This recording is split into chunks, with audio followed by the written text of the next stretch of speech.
పిడివాదం గరుత్మంతరావు senior న్యాయవాది. రా, lawyer కావాలన్నావుగా. ఈ ఊళ్ళో నాకు తెలిసిన అతి పెద్ద వృద్ధ లాయర్ ఈయనే. అంటే వృద్ధ, ఓల్డ్, సీనియర్.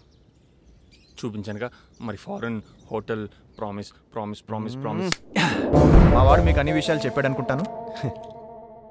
పాపం సార్, ఆ గ్రద్దావిడ్ని. అదే సార్, ఓల్డ్. గ్రద్ద గండవేరుండం కాదు నాయన, వృద్ధురాలు. అదే సార్, ఆవిడ పిచ్చిదాన్ని చేసి ఆస్తి అమ్మేయాలని చూస్తున్నారు సార్ ఊళ్ళో వాళ్ళు. మీరు లోకల్ రామ్ జత్మలాని అని, లిటికేషన్లో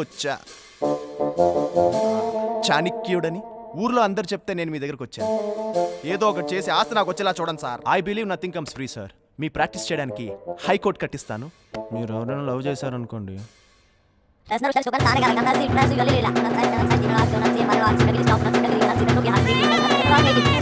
నమ్మండి, మీరు నాకు ఈ పని చేసి పెట్టారంటే. డప్పులప్పారావు, నిన్నే ఆ మధ్య నీలాగే ఒక కుర్రాడు వచ్చి ఆవిడ చుట్టానని చెప్పి నా దగ్గర పావు డాన్స్ చేశాడయ్యా. You mean snake dance? I mean snake dance. ఎవడు సార్? పిడుగురాజు.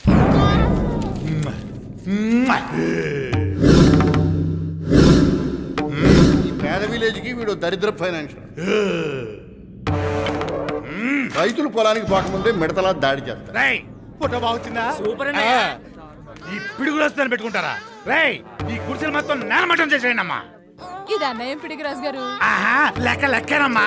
రేయ్, నువ్వు వెళ్ళి ఇలా కుక్కను కూడా లాక్కొచ్చారా? కుక్క ఎందుకండి? ధర్మ వడ్డీ. ఇదేనికండి? చక్కెర వడ్డీ. ఇది బైక్ సెట్ ఈర్రాజు గాడిది, ఇది టప్పు గురవయ్య గాడిది, ఇది పోర్టు పేట సుబ్బారావు గాడిది. ఈ రోజు ఆ వెధవ కేసు హీరింగ్. నువ్వే వారసుని అంటున్నావు కాబట్టి నువ్వు కోర్టుకురా. అక్కడ నేను చెప్పినట్టు చెప్పు. పిడుగురాజు, పిడుగురాజు, పిడుగురాజు. పిడుగురాజు నువ్వేనా? నువ్వు చెప్పుకునేది ఏదైనా ఉందా? ఏముందండి అయ్యా, మా బాబాయ్ అదే ఆ పిచ్చివద్దన మొగుడు చచ్చిపోయే ముందు పిడుగురాజా పిడుగురాజా, ఆ గోకులం పొలాలు తోటలు అన్నీ కూడా ఆ పిచ్చివద్దనం తదనంతరం నీయేరా, నోట్లో ఏలు పెడితే సేకలేనోడివి, కొరకడం. అదేనండి అయ్యా, కొరకడం కూడా తెలియనోడివి, ఎలా బతుకుతావు ఏంటో అని ఇదిగో ఇలా నా ఊళ్ళోనే తలెట్టి నాలకి బయటెట్టి సూపు సీలింగ్ కెట్టి చచ్చిపోయాడు.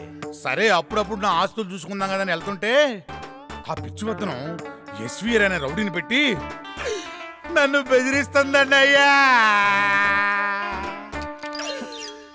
ఊరుకో ఊరుకో.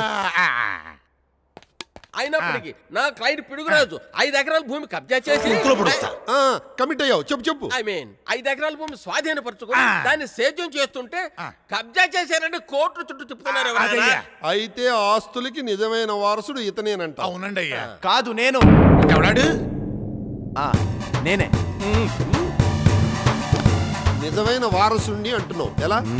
ఇతనే ఆ ఆస్తులకి నిజమైన వారసుడు నిరూపించే డాక్యుమెంట్స్ యువర్ ఆనర్. ఏంటి మనకు బీచ్ పక్క ఇంకా బయలుదేరండి. నువ్వు ఉండరా.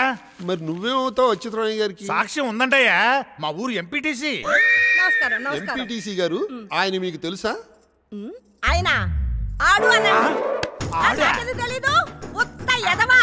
పాండవ ముద్దస్తానని వాళ్ళమ్మ మేళ తాళి పట్టుకొని కదా చిన్నప్పుడు పారిపోయింది.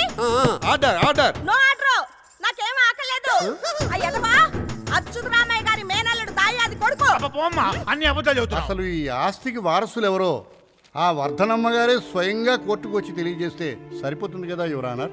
ఆ వర్ధనమ్మ గారు కోర్టుకు వచ్చి ఆస్తి ఎవరి పేరని రాస్తే వాళ్ళదే ఈ ఆస్తి. That's all. Court is అడ్జర్న్డ్.